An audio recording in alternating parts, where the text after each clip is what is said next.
Nakita ko sa mga wood file ko ang mga scrap wood na ito na siyang gagamitin ko para gawing pinaka-base o stand ng birdhouse.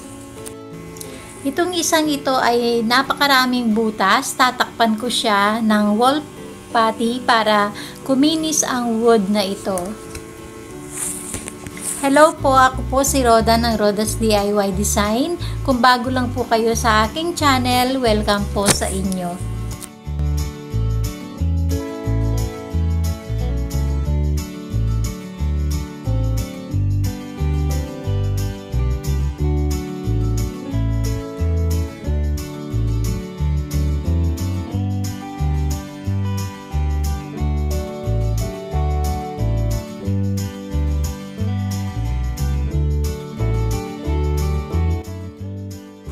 Ang gagawin ko sa wood na ito, palulusutin ko ang screw para i-connect sa isa pang kahoy.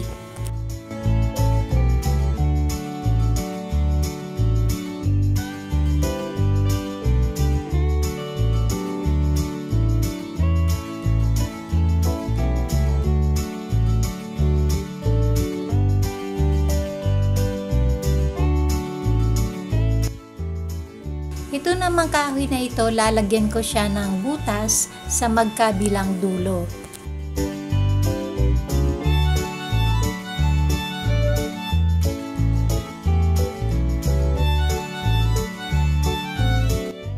Tuyo na itong wall putty, ready ko na siya para pakinisin ko gamit ang papel daliha.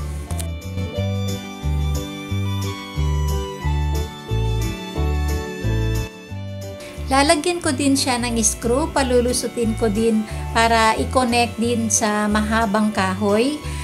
Nasa gitna ng mabuti ang screw para pantay siya sa gagamitin kong kahoy.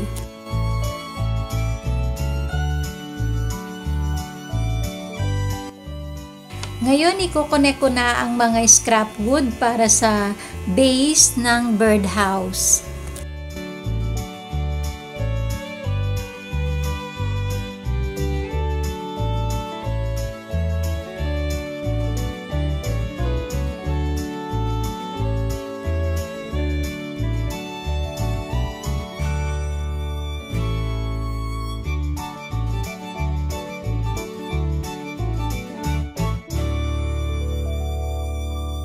Ayan, napagdugtong ko na ang mga base ng birdhouse.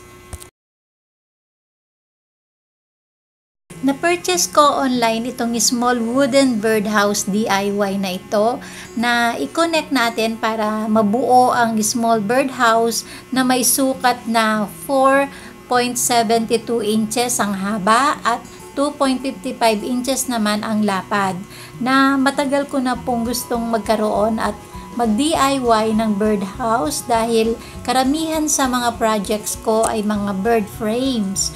Madali lang po siyang buuin at napakaganda po ng birdhouse na ito.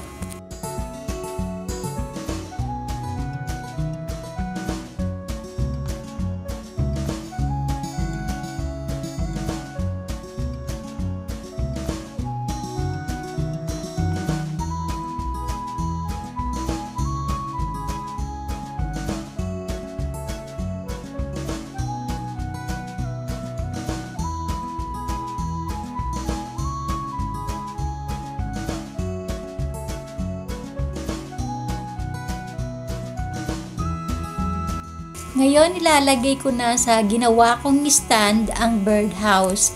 At para stable ang birdhouse, gumamit ako ng staple gun para hindi siya matanggal.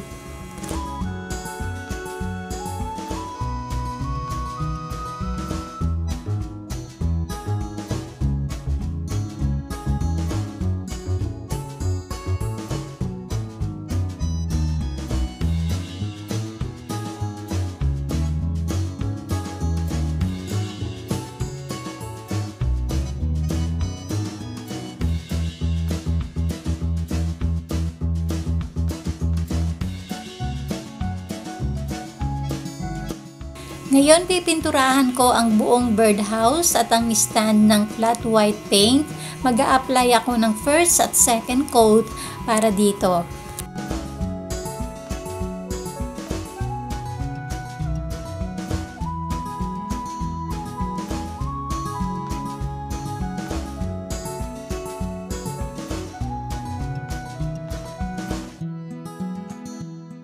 Ngayon, para magkaroon ng design ng gilid, gumamit ako ng lace mold. Pero bago ko lagyan ng clay, maglalagay ako ng cornstarch para mabilis matanggal ang clay at hindi ito dumikit.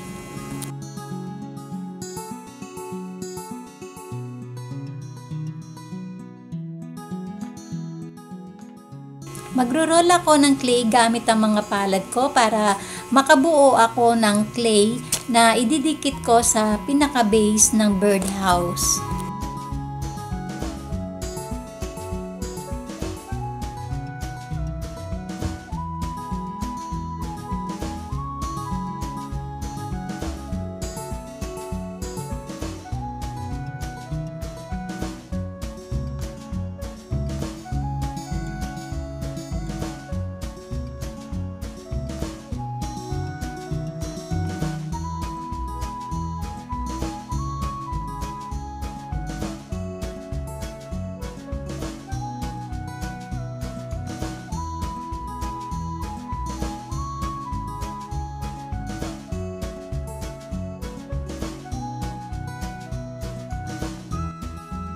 Para mabilis dumikit ang ating lace, gumamit ako ng wood glue.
Next, nakita ko ang color pencil na ito para gawing tungtungan ng bird dahil wala siyang tungtungan.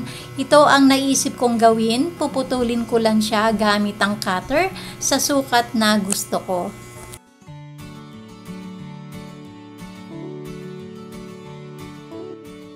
Para hindi magaspang ang dulo, gumamit ako ng papel daliha para kuminis at pumantay siya. At ididikit ko siya gamit din ang hot glue.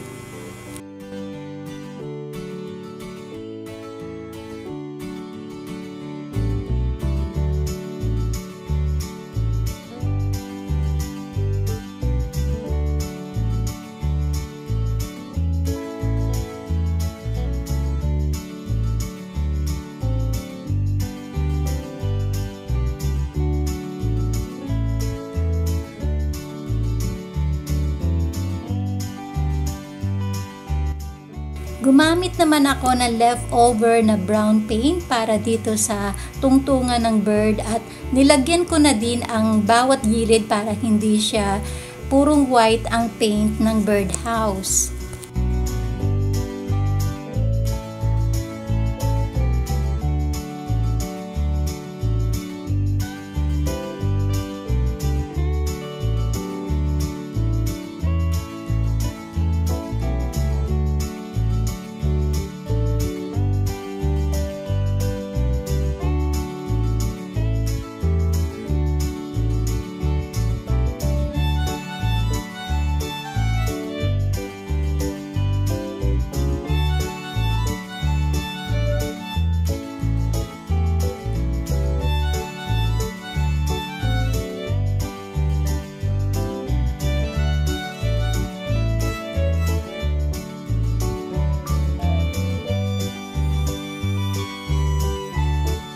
May mga stock akong mga branches sticker dito na magandang idagdag sa palibot ng birdhouse.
Para makumpleto ang birdhouse, itong silicone bird shape mold ay gagamitin ko para magkaroon ng mga birds itong birdhouse na na-purchase ko din online.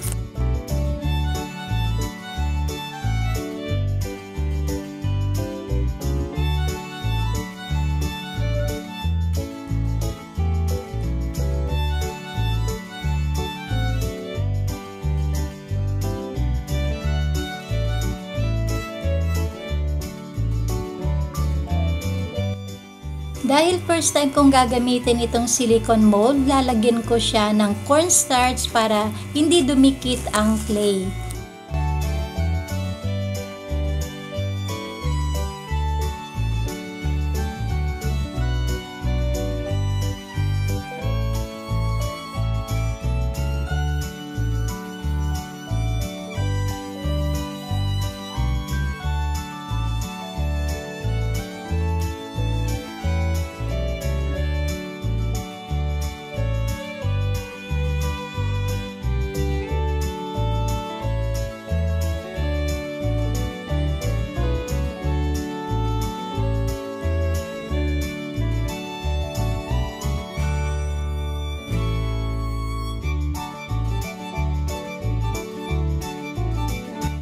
Naman ang gilid, pwede tayong gumamit ng sharp object para alisin ang mga sobrang clay.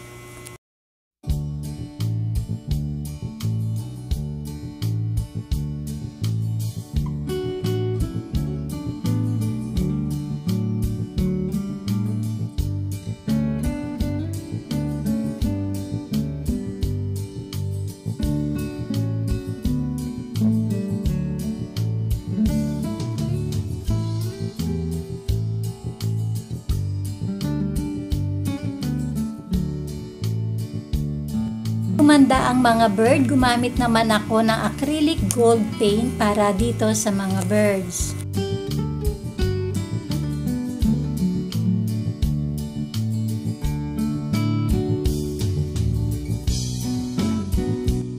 Ngayon, ididikit ko ang mga birds sa front at taas ng birdhouse. Gumamit ulit ako ng wood glue at hot glue para mabilis dumikit ang mga bird.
na po ang napakasimple at cute na birdhouse.